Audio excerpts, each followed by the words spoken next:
Welcome to the SVG TV News for today, Wednesday, February 9th. I am Khalil Kato with the details. Vincentians can expect to hear more about the blue-green economy and greater involvement of communities through local organizations pioneered by the Caribbean Natural Resources Institute, CANARI. Executive Director of CANARI, Nicole Leotold, wrapped up a one-week visit to SVG with a tour of the Madeira Valley. We hear more in this report. From intense workshops with local organizations and stakeholders in SVG to a tour of the Madeira Valley, Executive Director of CANARI, Nicole Leotold, had an on-the-ground feel of works being done by CANARI in SVG. CANARI really is very inspired by the amazing work being done here in St. Vincent and the passion and commitment of stakeholders in St. Vincent to do something to develop their country, So we are just trying to play a small supporting role, but really we saw a lot of leadership, and a big message was the power of different groups in St. Vincent coming together, and that unity will really be able to make a difference. Vincentians can expect to hear more of the blue-green economy as CANARI is pioneering a 4-year project on the south coast of St. Vincent, which started in 2021. Part of the 3 components will see more involvement of communities. We're going to move from kind of planning and visioning to be doing practical on-the-ground ecosystem stewardship. So we identified 3 areas of work. One is really coral replanting and supporting stakeholders here to do that work. Watershed rehabilitation and dealing with all the erosion that happens right now. And protecting vegetation along the riverbank, which is a big problem. So some practical actions in that area, complemented by some practical support of community entrepreneurs. Madeira Valley benefited from support by CANARI. The executive and team, including mentors and prospective mentors, heard of the successes and the challenges from the Madeira management, and Leotold lauded them for great work and effort which other community organizations could learn from. You all are inspiring. You've done so much, and can we help another area, other groups, and then hopefully you all can network. And Yasa Belmar is CANARI's project manager in St. Vincent and the Grenadines. We will be able to identify additional enterprises once we get into that phase of developing the underground practical adaptation actions, those projects. But we will want to start work with the groups that we have now as soon as possible. Larissa Pugsley-Kidd, SVG TV News. A delegation from the United Nations Office for Disaster Risk Reduction, UNDRR, is currently in St. Vincent and the Grenadines. The delegation is headed by Special Representative of the Secretary General for Disaster Risk Reduction and head of the UNDRR, Mama Mizutori, along with other officials from the organization.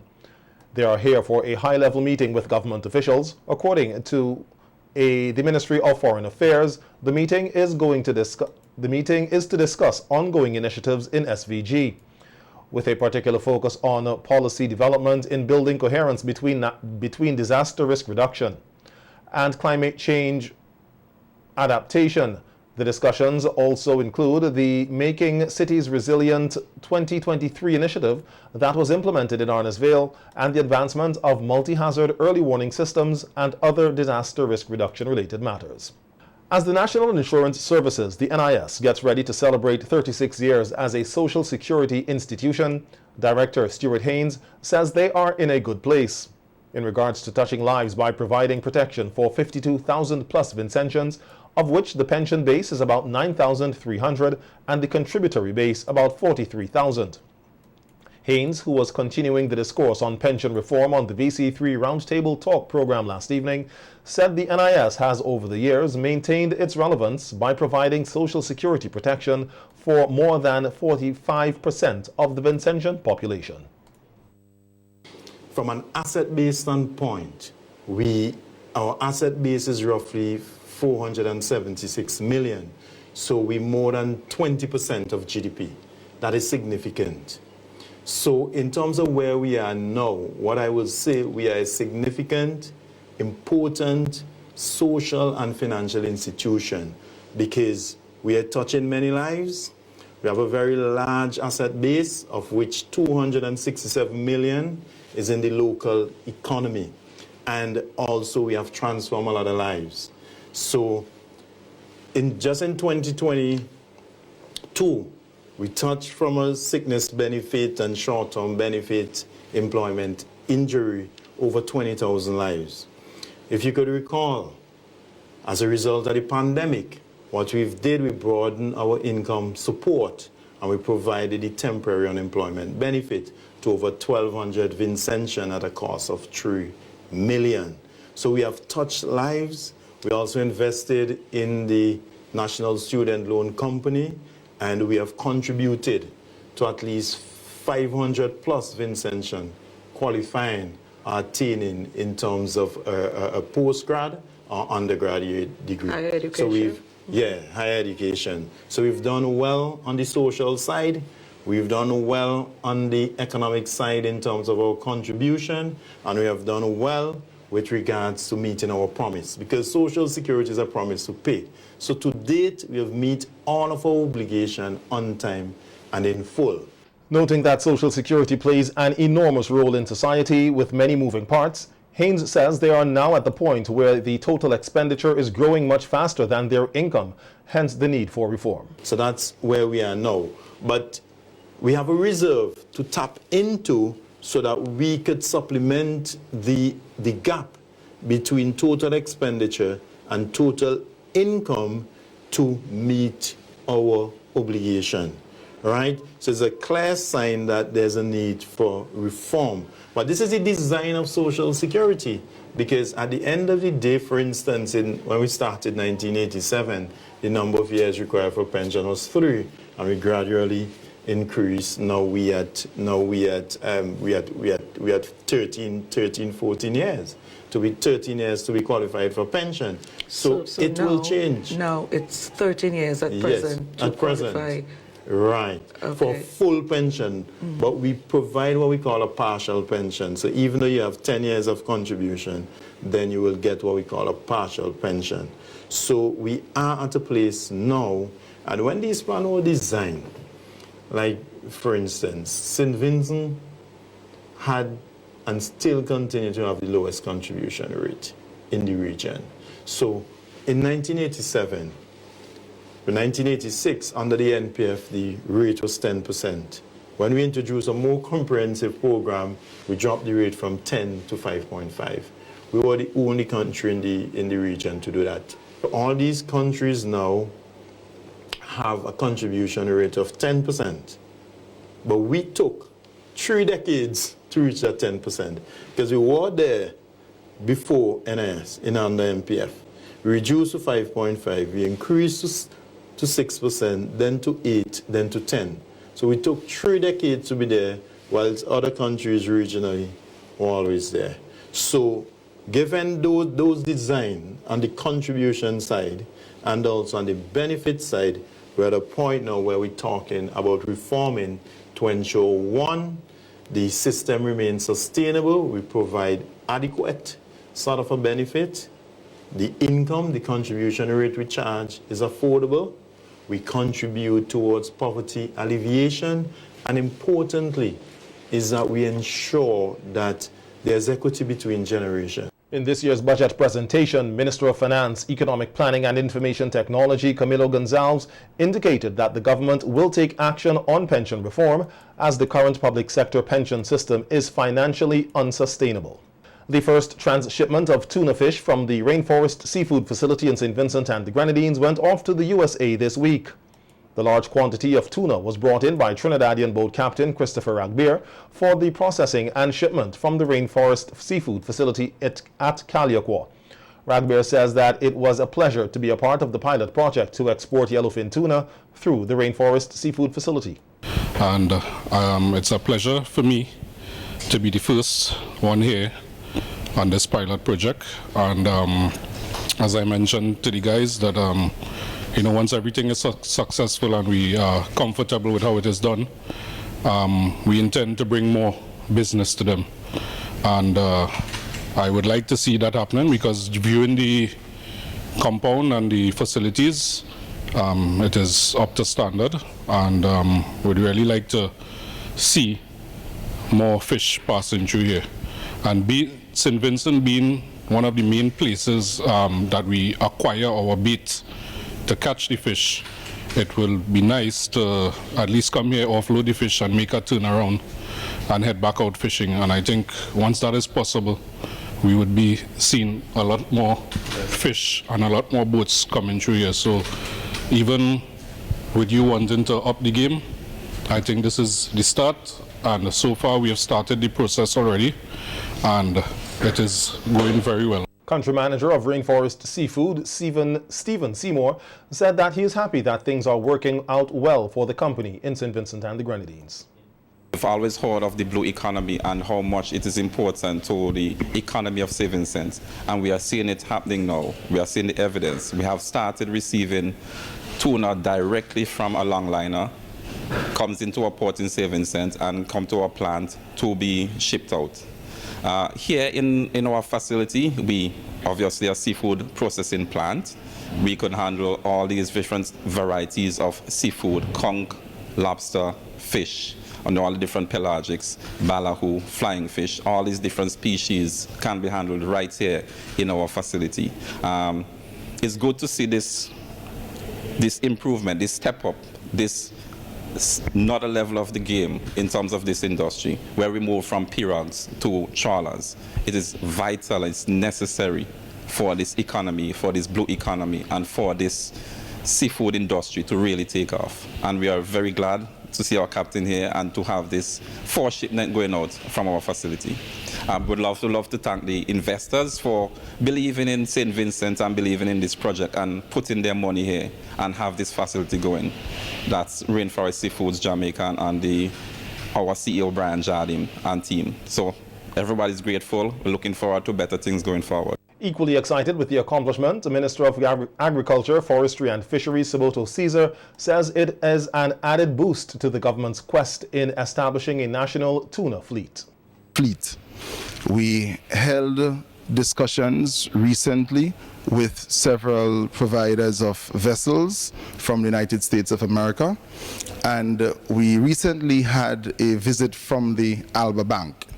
We anticipate that in the upcoming months we will see these vessels be brought to St. Vincent and the Grenadines and be made available to fishers and different stakeholders in the country. Already we were able to deliver 2 pirogues, and there is a demand for 65 more, and we received a few weeks ago 11 engines, and these will be distributed through a program that we have established. The Fisheries Minister used the opportunity to encourage persons in the fishing industry, particularly the youth, to lift their game. I want to encourage the young people of St. Vincent and the Grenadines, persons in the fishing sector, to lift our game.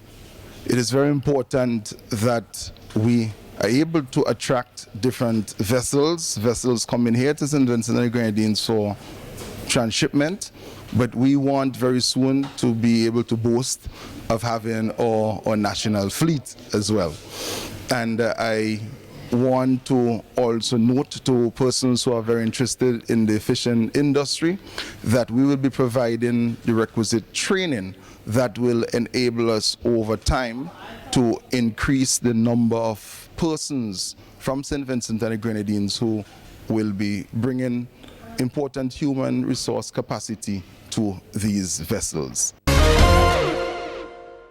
Minister of Education Curtis King said the ministry is making some adjustments to the primary school curriculum this year.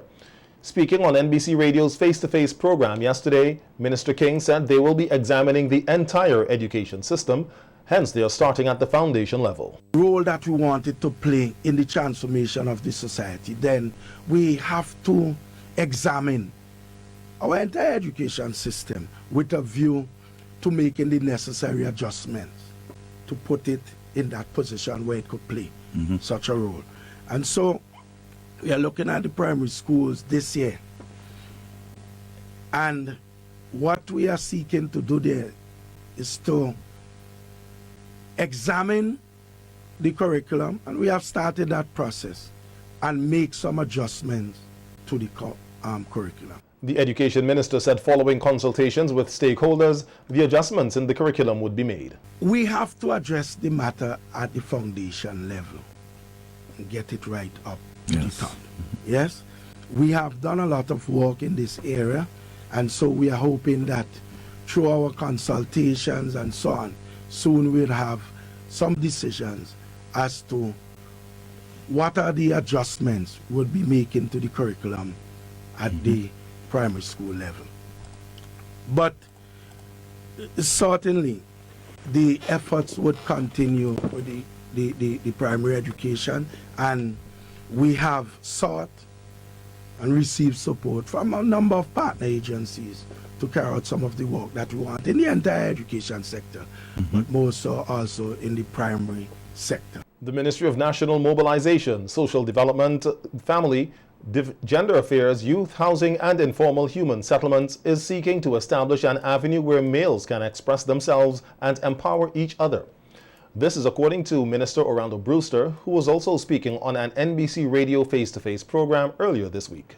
I'm making a call for men, we are looking at different initiatives within the ministry where we can set up a men's desk where you can come in, because sometimes a lot of our men, they have a lot of things that they're battling with, but most of the time men are not so much verbal, and and a lot of them they hold a lot of things on the inside, and sometimes they just need somebody to talk. Yes. Sometimes you go on the block and they say, Bruce, come on, let reason now, let reason something now. Because you want an avenue. So we are looking at the different aspects, and we want to see how we can address our men this year. Minister Brewster said they will also be implementing tracer studies on aspects of teenage pregnancy and the Youth Empowerment Service Program. As well, we are going to do a tracer study this year that deals with our teenage pregnancy. We want to see from whence we've come, and we want to take a close look as to what has been happening over the past few years with this whole aspect of teenage pregnancy. It's something that we have to iron down, so we are going to do a tracer study to find out, and also have asked for a tracer study too. Now we're talking about tracer study for the YES program participant. Because that program has been over 20 years, Johnny. 20, yeah, it's been over 20 years. Didn't realize that is that long. Yes. Yes. Yes. So we want to see some of our bright stars. We want to hear from them where they dropped off. What are some of the reasons why they dropped off? So we want to do that as well, because the only how we can improve is if we learn from what we know before. Urging the public to work along with the ministry, in particular young adults, Minister Brewster said there is greatness and potential in the youths of St. Vincent and the Grenadines who should bring their ideas for development to the drawing board. And I want to talk to the youngsters, especially of our country. Within them, they carry greatness. I see the youngsters across this country. They carry greatness. But sometimes they just need someone to help them to pull that greatness out of them. So I want to let them know that inside of you, there's greatness. But that greatness can only come out if you have a focus, if you have discipline, you must be ambitious, you must be forward thinking, you must not see the negative in everything. Don't bring problems to the drawing board. Bring solutions. So that is what I want to leave this morning with our youths. Director of Forestry Fitzgerald Providence is urging the public to reduce the use of plastic bottles across St. Vincent and the Grenadines and dispose of them correctly, noting that everyone has a part to play in protecting the environment. Providence was speaking on the API's Man in SVG program after an engagement with other stakeholders to discuss matters relating to conserving biodiversity and reducing land degradation using a ridge-to-reef approach project. Particularly after the volcanic eruption, we see how resilient everything has come back green, and it's coming back. But if we go in there and we start polluting, as I keep saying, one of the first things, negative things I saw when I went back to the volcano after the eruption was plastic bottle.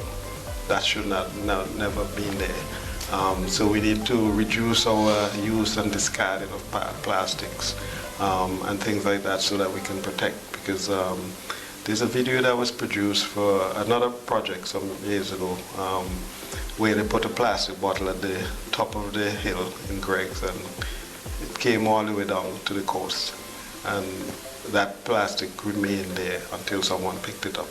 So we're trying to get persons to realize they have to take care of the environment. Providence said the Forestry Division would like to work alongside farmers to protect the river coast and the land for food production and cultivation. We had a consultant who went into the upper watershed, Perseverance, just Georgetown watershed, and said, they couldn't see an impact. But if you do the time-lapse photos over the time, you will see that there was an impact, and it just takes another trough system that can cause that to come back.